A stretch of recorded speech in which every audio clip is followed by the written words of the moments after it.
afternoon. The State Weather Bureau says severe Tropical Storm Hanna has intensified while the enhanced southwest monsoon or habagat continues to dump rains over parts of Luzon.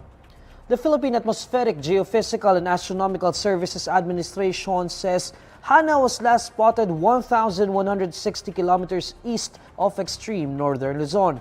Hanna carries maximum sustained winds of 110 kilometers per hour and gustiness of up to 135 kilometers per hour.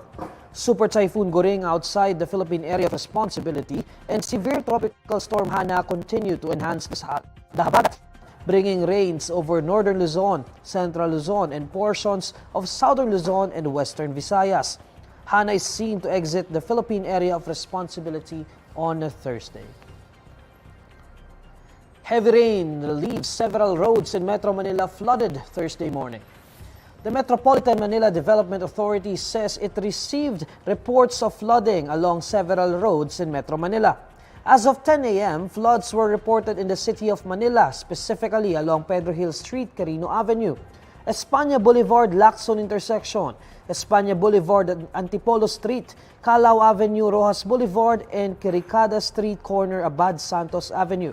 In Quezon City, E. Rodriguez Avenue, Araneta Avenue, Maria Clara Street, Araneta Intersection, Baloy Street, and D. Tuazon Street, Quezon Avenue were also reported to be submerged in flood. The MMDA also reports of gutter-deep floods along Andrew Avenue, Tramo Street in Pasay City as of 10 a.m. As of 11 a.m., the State Weather Bureau has issued a yellow rainfall warning over Metro Manila due to the effects of the southwest monsoon enhanced by Super Typhoon Goring. The yellow rainfall warning means flooding is possible in low-lying areas and near river channels. The Department of Justice, through the Interagency Council Against Trafficking, is temporarily suspending the implementation of the revised travel guidelines for deporting Filipinos. This comes after the Senate approved on Wednesday a resolution seeking to defer the implementation of the revised guidelines on departure formalities for Filipinos. In a statement, the DOJ announces the temporary suspension of its implementation, quote, to thoroughly clarify the issues surrounding the revised guidelines to both the senators and the public.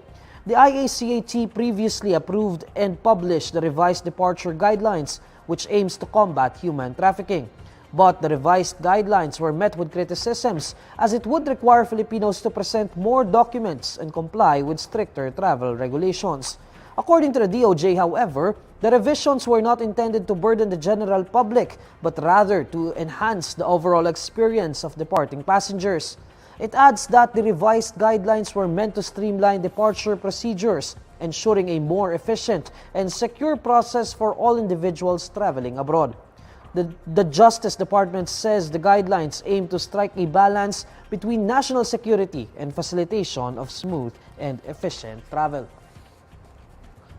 A fire that hits a two-story building in Quezon City leaves at least 15 people dead. According to the Bureau of Fire Protection, a fire broke out along Kennedy Street in Barangay Tandang Sora, Quezon City around 5:30 a.m. on Thursday, August 31. First alarm was raised at 5:44 a.m. The blaze was declared under control at 6:28 a.m., while fire out was announced at 8:04 a.m. Tandang Sora Barangay Captain Marlu Ulanday confirms at least 15 people died while 3 were rescued from the fire. The Philippines rejects China's 2023 edition of its standard map, which now includes parts of self-ruled Taiwan as well as most of the West Philippine Sea. The map, which now has a 10-dash line, was released by China's Ministry of Natural Resources on August 28, according to China Daily. In a statement, the Department of Foreign Affairs says the Philippines rejects China's 10-dash line map that supposedly shows China's boundaries in the South China Sea. According to DFA, China's attempt to legitimize its purported sovereignty and jurisdiction has no basis under international law, particularly the 1982 United Nations Convention on the Law of the Sea. It adds that the 9-dash line was already contested by the Philippines before the Permanent Court of Arbitration, which invalidated Beijing's sweeping claim in 2016. DFA urges China to act responsibly and abide by its obligations under UNCLOS and the final and binding 2016 Arbitral Award. Here's the latest roundup of today's top stories. Severe Tropical Storm Hanna intensifies as it moves westward over the Philippine Sea. Habagat enhanced by Typhoon Goring brings heavy rain and floods in several roads in Metro Manila. 15 dead in fire that razed a residential area in Quezon City.